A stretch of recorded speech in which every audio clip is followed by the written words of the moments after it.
Welcome to episode 24 of WooWoo for the Skeptic. I'm Kim Polinder, your host and curiosity advocate for the world of metaphysics. My thanks go out to Erica for suggesting today's topic, which is sound healing. My guest today specializes in sound healing using Tibetan bowls specifically. She also incorporates a modality called Polarity Therapy, which she will explain more of in the interview. I've experienced a sound healing session myself through a practitioner, and I can only describe it as a blissful vibrational massage. If you're looking to reduce stress and release tension in the body, but lack the motivation for yoga or deep meditation, sound healing might be the answer you're looking for.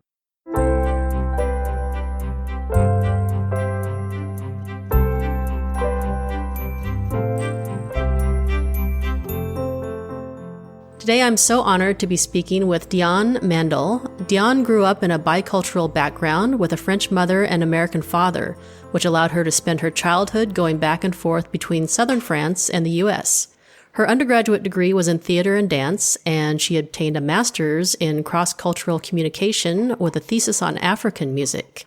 She discovered Polarity Therapy and has been practicing sound healing since 2000.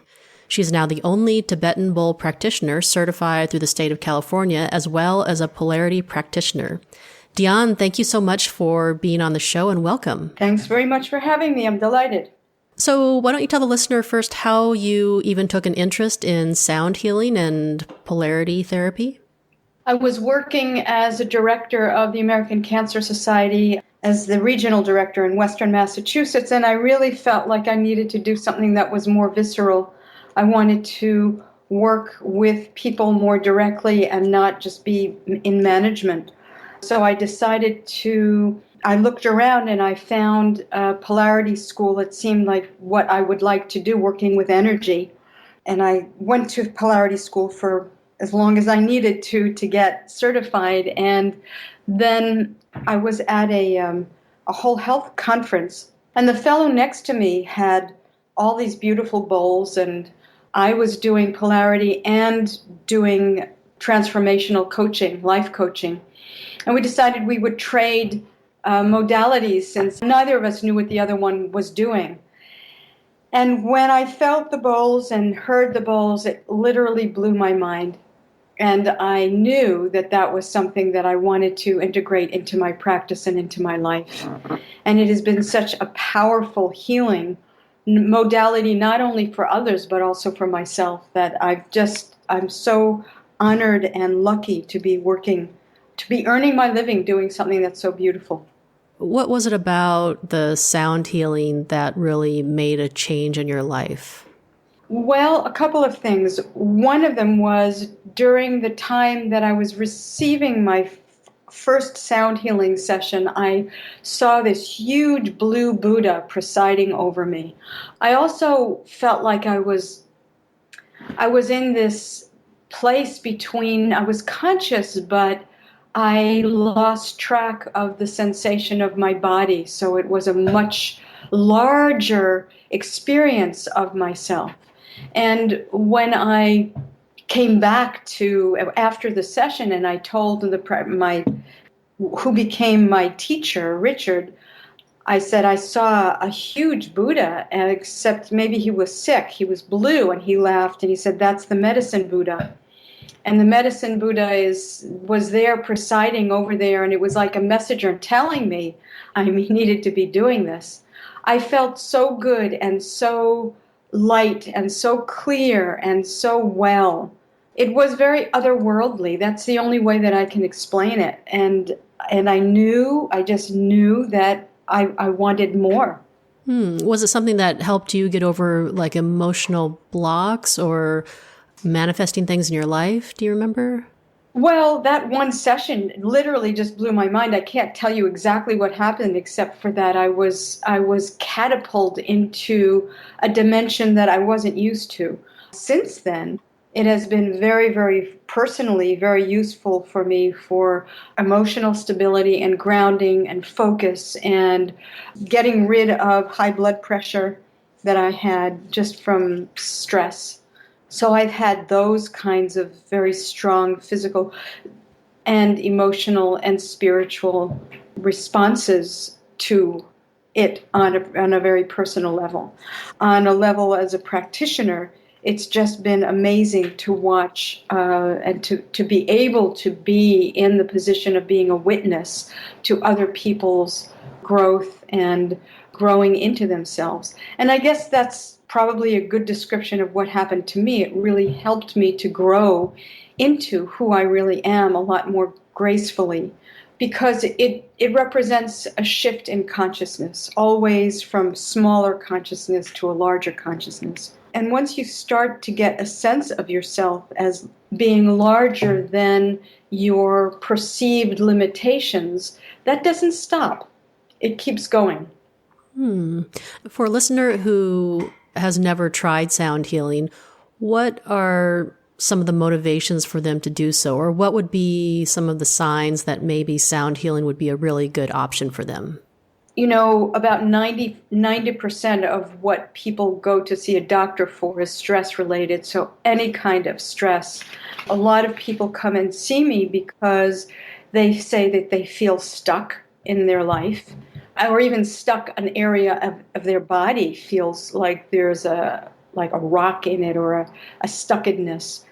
But really, any need to feel more powerful, versus power, I'm talking about power, not control.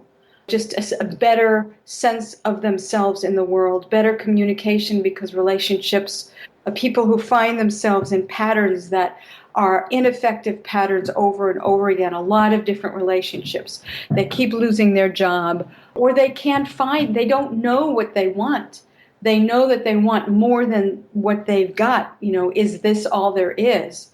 And when they start to discover who they really are, and then a sense of powerfulness comes, and with that comes clarity, a sense of purpose, better communication. This modality is all about exploring the unconscious behavior, belief systems, and behavioral patterns that we grow into, that we espouse in our life, and being able to get on the outside of those things, to see them, so that we can begin to work with them. Yeah, that's beautiful. Do you do private one-on-one sessions for using the bowls, or is it more group work that you do? I do both. I'm doing more group sessions now, more as a teacher. I do concerts all over the country, but my private sessions, I've had a wonderful experience with them. I worked for almost 4 years with oncologists in cancer center, and then I created a program for incarcerated returning veterans in jails, and most of them had PTSD, again, a form of stress. So really helping people with cancer, with illness, with fibromyalgia, with pain, all of these things, helping people to recognize that they are not their pain body. They are interacting with a pain body, but they are not that pain body.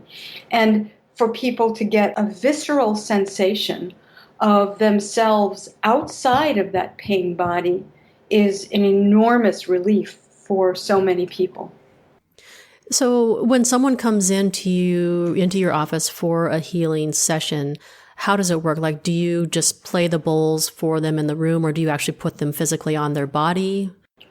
Well, as I have an integrated practice which integrates polarity, and energy medicine with more Western-oriented energy medicine with Tibetan bowls, I start with a program, a visualization, a program of breath work and guided imagery that helps them get to be able to express what their core issue is and how they imagine themselves to be if that core issue was no longer there.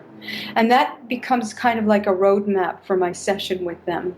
Then they're invited to lie down on a mat, and I place bowls around and on their body.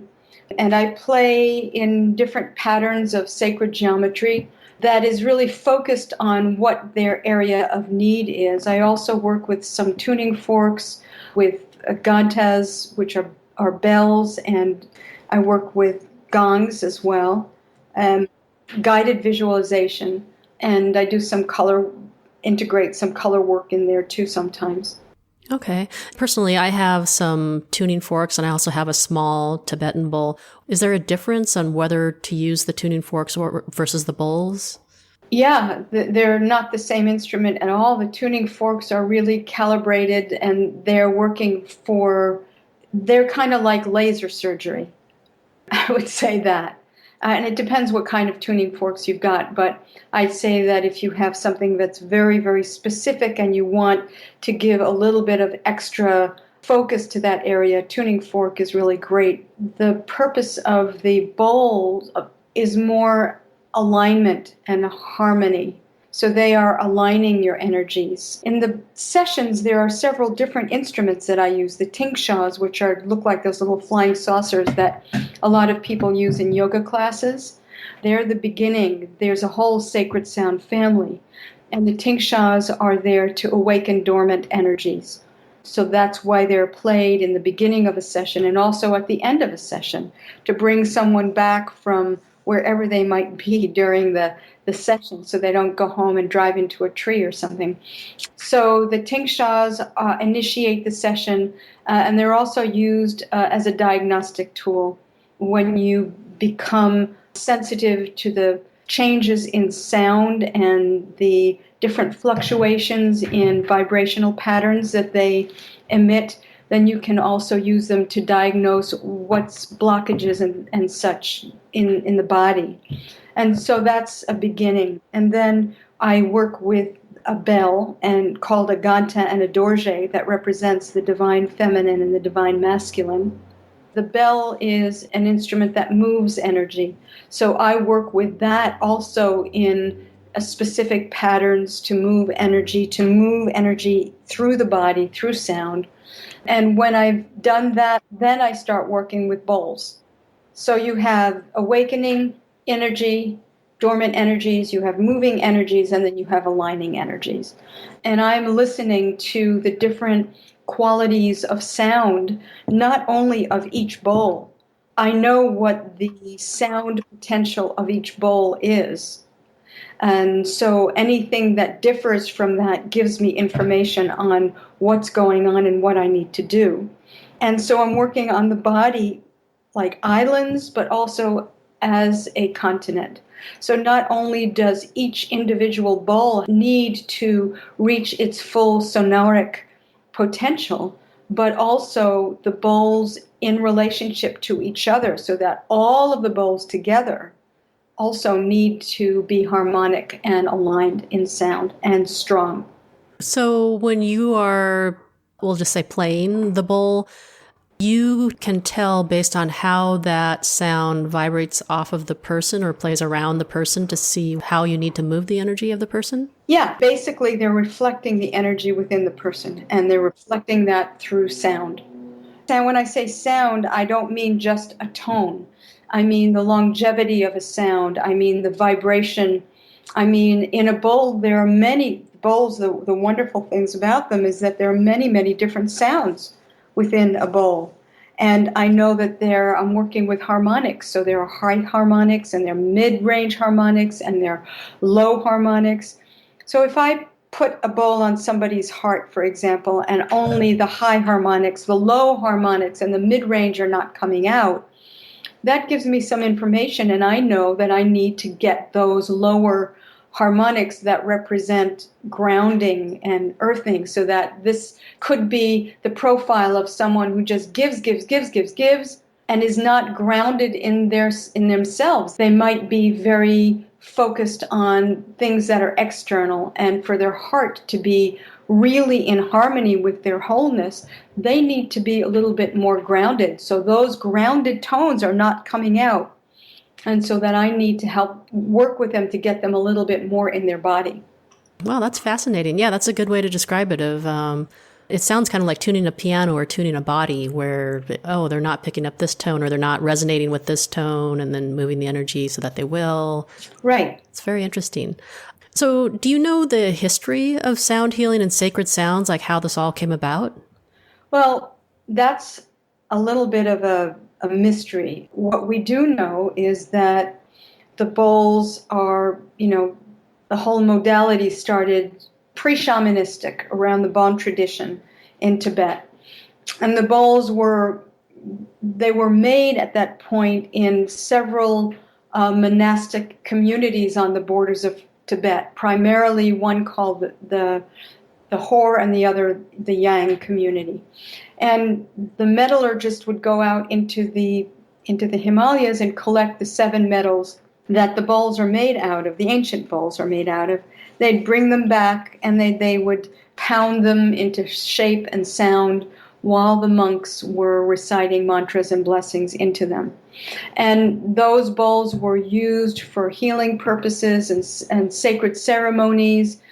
We have a picture from the 12th, it's like a cave drawing from the 12th century of what looks like a Buddha with a halo. It looks like it's Buddha holding one of the bowls next to his ear, poised with the heel of his hand to strike it, because traditionally, rather than using a mallet, they were traditionally struck with the heel of your hand onto the bowl.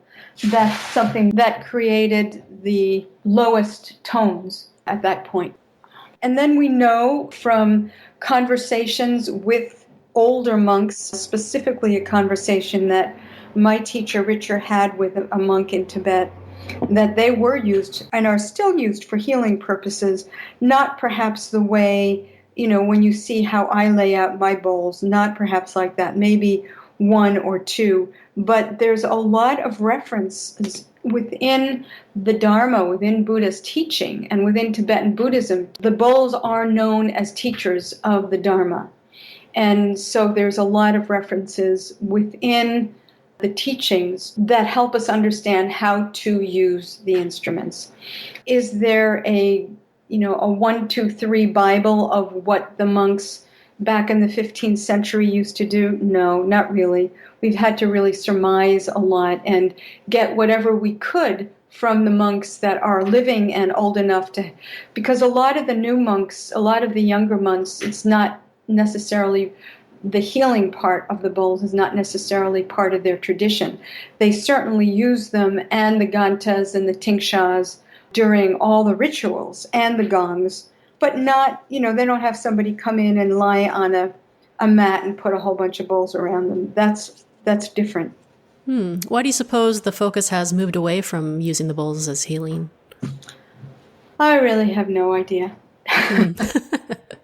Yeah, you would think that, it's such a powerful, role that the bowls could play. Like, why not utilize that? But yeah, who knows?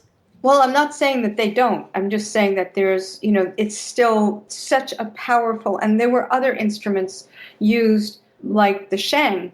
There were other instruments that are used that are so powerful that they were kept in secrecy. And even now, some of the monks are just starting to allow the teachings about these instruments to surface so that they, as the Tibetan culture is being decimated, that will help preserve the culture. So I'm not saying that they're not used and that they weren't used. I'm saying that they were so powerful that they were like in the Christian faith, all the really powerful stuff is between, is buried under cathedrals, under, many, many feet of cement, whatever the teachings were, whatever the sacred ritualistic objects were. Yeah, I've had one session with sound healing, and I've had friends who use crystal bowls during meditation, and I love that. But I had one session where a friend who's a practitioner used tuning forks, put some bowls actually on me, and the feeling, it was amazing. It was my first experience with that kind of intense, like you said, laser focus on parts of my body. What is it about the body where sound healing can get to it? Like, you think of, I have some stuck energy from my childhood deep in my heart area. How do I get to it? Well, use sound healing. Why do you think sound and vibrations are so powerful? Well, first of all, crystal bowls and Tibetan bowls are 2 different instruments. The Tibetan bowls are the ancestors. They are the beginnings of all the sound instruments that you have today. All the hemisync and the digital stuff and the tuning forks and the crystal bowls. All of those are, I would say, outcroppings of the original sound healing tools, which are the Tibetan bowls that have the harmonics. And the body is made up of, 80-90% water, and water is a much better conduit of energy than air is. So that's one thing. And also, we have in our body what is known as the vagus nerve, which runs from the brainstem all the way down our bodies. And the vagus nerve has little antennas that reach to every major organ in our body, and have two little antennas that poop out at the inner ear. So when the vagus nerve is stimulated, it is sending that healing energy down through the body, through the nervous system, literally into all of our organs. So that's one thing that is going on. The other thing that's happening biologically is that because of the vibratory frequency of the bowls, what's happening is that it is aligning our brain waves and our heart rate and our respiratory rate. Well, that synchrony is what healing is predicated on. So when you have all those different vibratory patterns in your body starting to dance together, and you drop into a very strong relaxation, and you're conscious, you're in a alpha theta brainwave state, then there's a lot of stuff that happens. And it's not just the sound. I mean, the sound is very, very powerful, but that's where your subconscious is the most, I think, sensitive.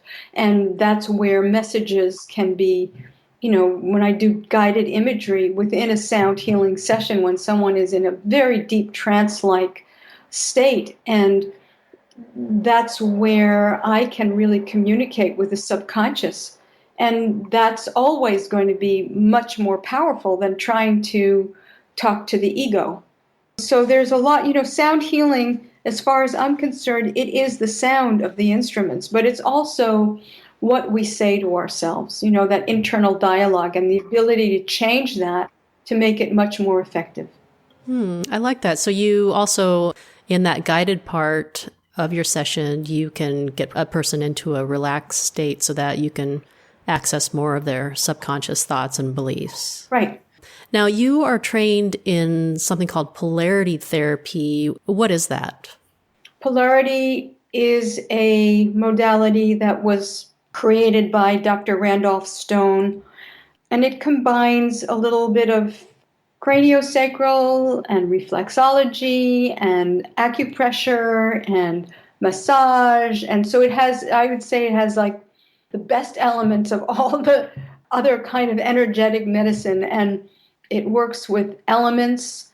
And so there are different places on the body that you can touch to create a balance in the polarities of the body, basically on the electrical system of the body. And there are a lot of other aspects of polarity therapy. And one of them is really working with a very lasered ability to converse with a person in a way that helps them to see themselves better and to identify parts of themselves with compassion and humor. So there are physical aspects to it, and there are more cognitive aspects to it. And I'll give you an example. If someone comes in and maybe they're just going through a divorce and they have a lot of anger. Well, anger is fire energy, and I would need to balance that fire. What I would want to do would be bring in probably some water energy, some compassionate energy, water energy from the sacrum, maybe do a little bit of grounding, which would be earth energy. There are different things that I would do that would help to strengthen those specific elements in the body, or to help to dissipate the ones that are creating the most grief. And I would do that through touching different parts of the body, or I would use the instruments in a specific way to move that energy in concert with my intention through the body in different ways. So the name polarity, what does that refer to? Well, it refers to the positive and the negative of everything. It's kind of like a battery has the positive. It's not a good and a bad. It's a positive and a negative side to everything. And it's about putting those things into the balance that they need to be in.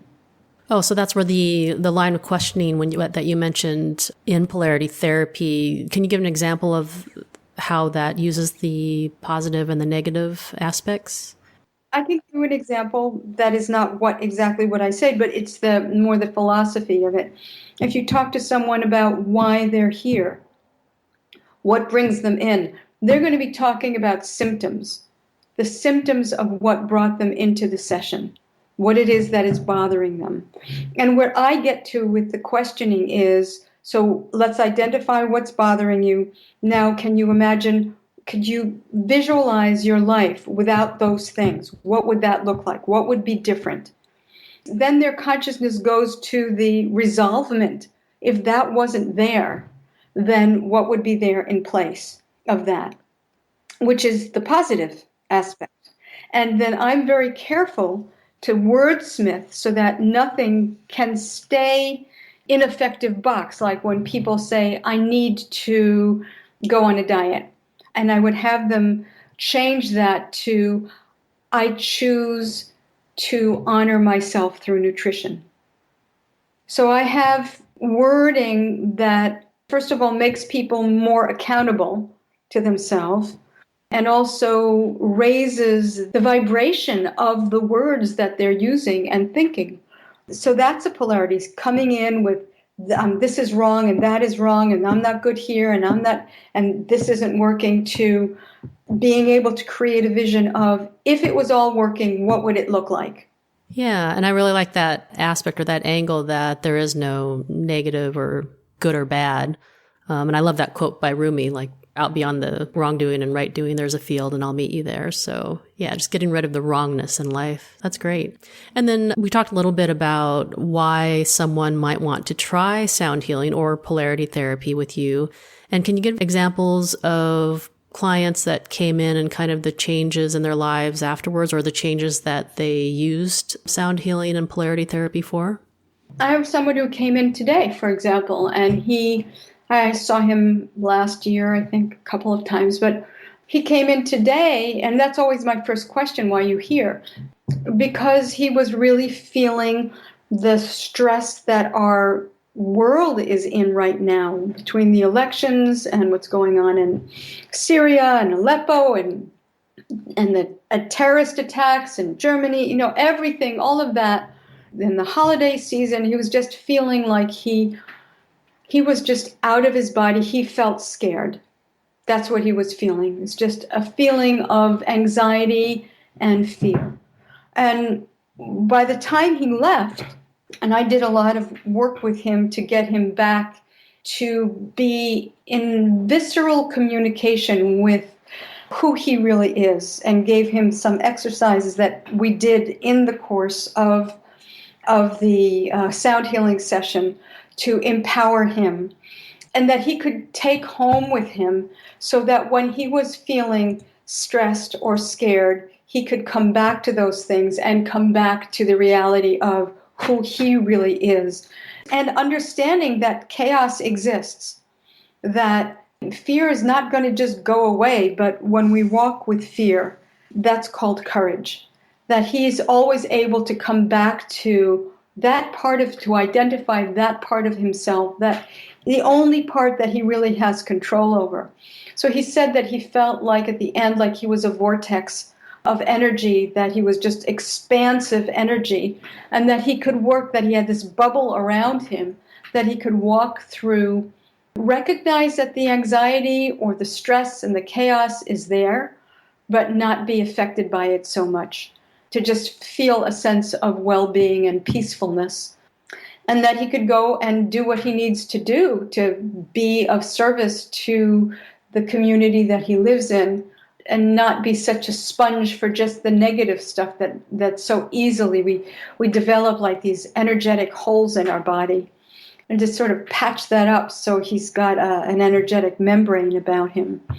Many people come in who have cancer, and I guess the best way to explain what goes on with that is, because the whole point of this is empowerment, that it really brings people from a place of being a victim of their situation, whether it's cancer or whatever it is, to a witness of it.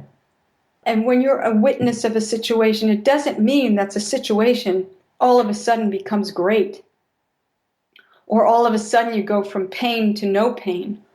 But it's a difference between it being inside of you and eating you up, or that you can see its characteristics and you're not judging it, and you are a lot clearer and you're able to interact with it. And there are a lot of times where you are able to opt out of the story you're telling yourself about it into a much better place of well-being.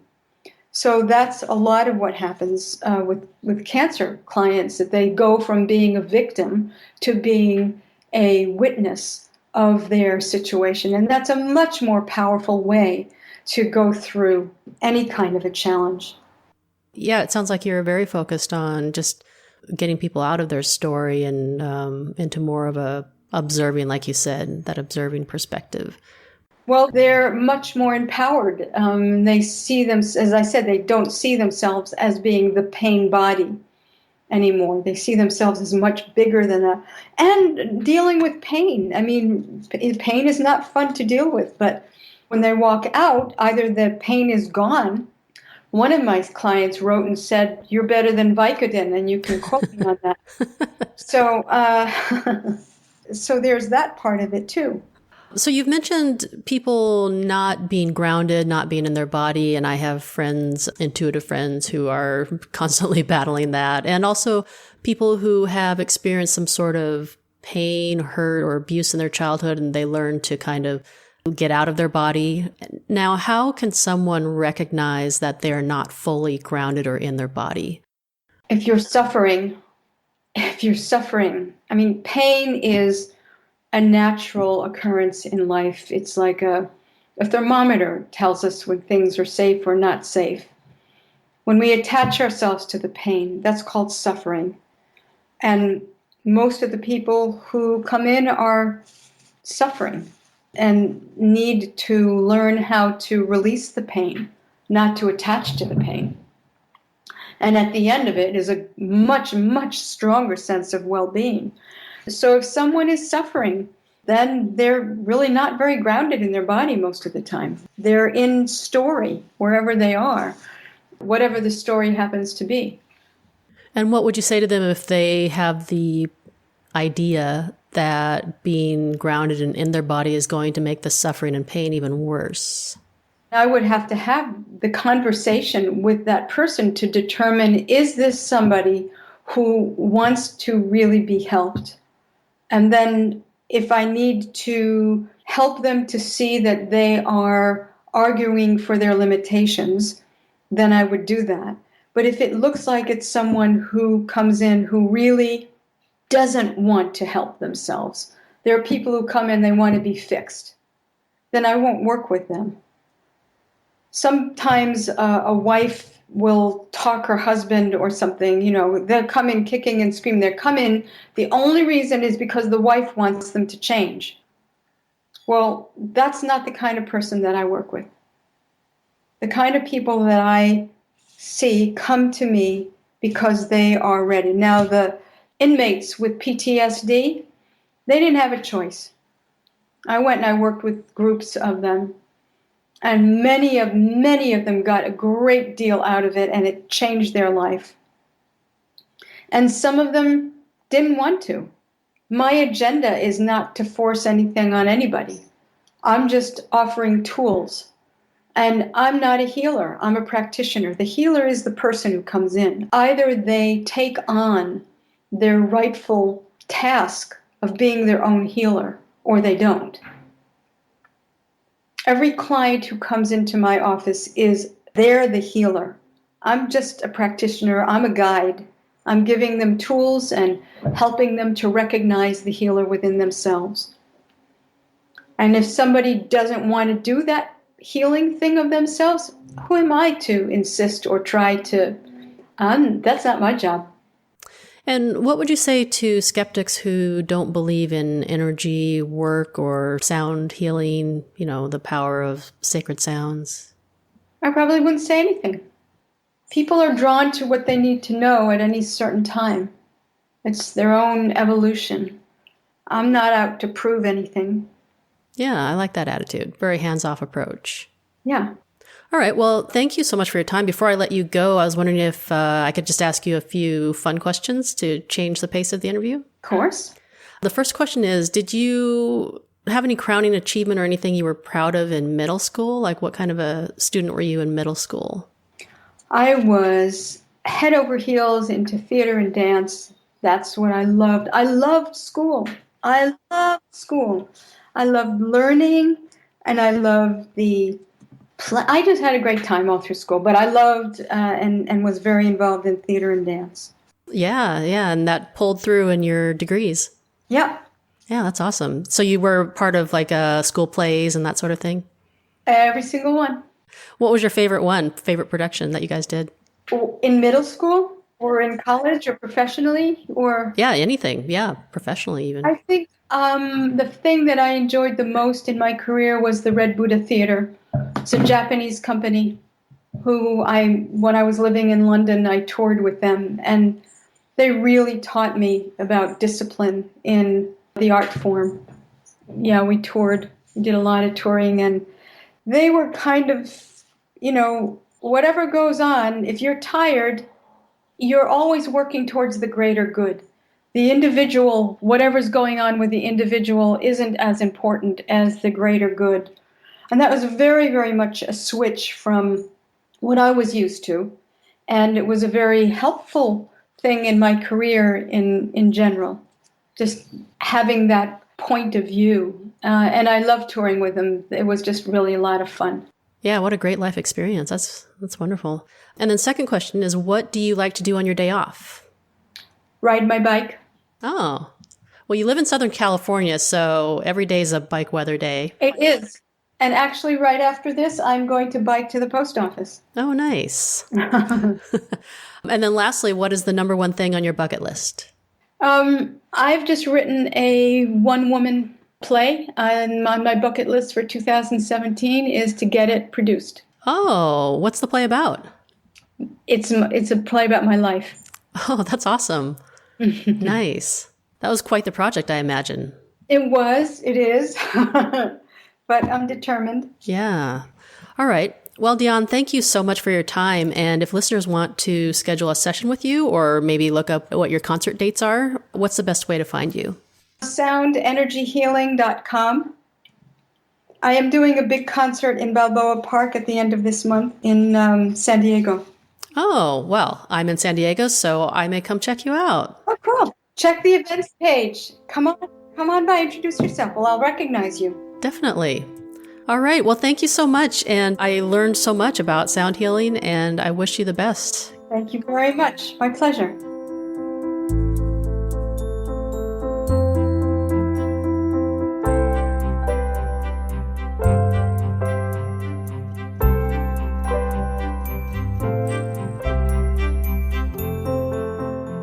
Thank you for listening to WooWoo for the Skeptic.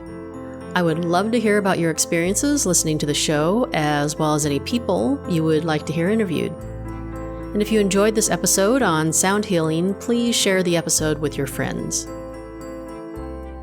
And now for your moment of woo. This quote comes from Abraham Hicks, who said, "As you think, you vibrate, and it is your vibrational offering that equals your point of attraction. So what you are thinking and what is coming back to you is always a vibrational match." Have a great week, everyone.